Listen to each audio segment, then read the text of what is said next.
je voudrais commencer par un constat.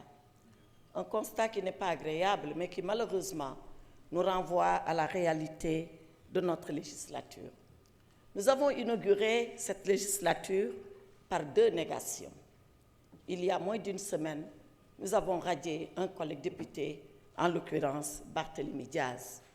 Et aujourd'hui, voilà qu'on nous demande de encore rentrer dans la négation de 2 institutions de la République. Je pense que pour le symbolisme, pour le formalisme, nous aurions pu inaugurer notre législature par des actes positifs et éviter des actes négatifs. Cela d'autant plus que rien, absolument rien, ne nous dicte l'urgence de procéder ainsi. Parce que pendant que nous le faisons, dans la négation des institutions, dans la négation de nos collègues, voilà que la loi de finances initiale, elle nous attend. Les Sénégalais attendent leur budget.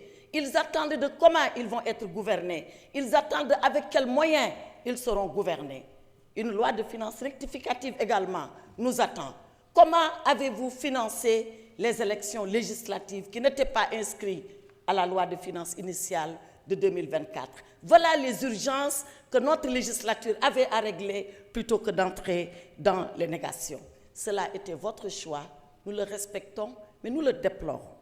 Cela dit, Monsieur le Président, pourquoi devrions-nous supprimer le Conseil économique, social et environnemental? Et pourquoi devrions-nous supprimer le Haut Conseil des collectivités territoriales?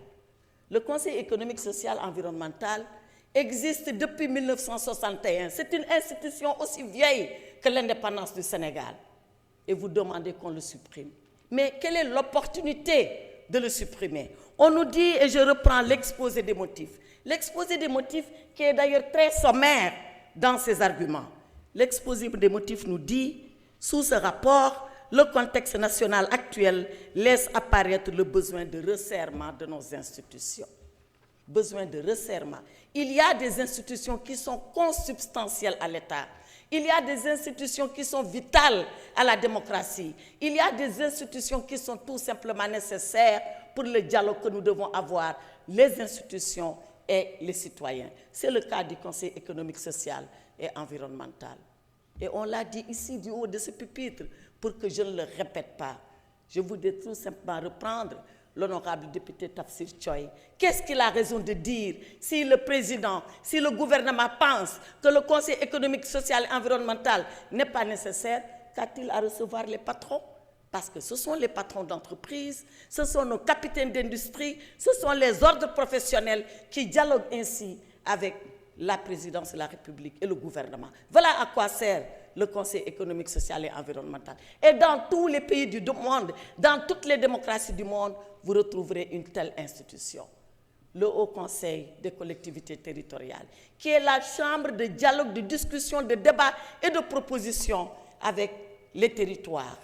C'était le parachèvement de la loi de décentralisation de 1996.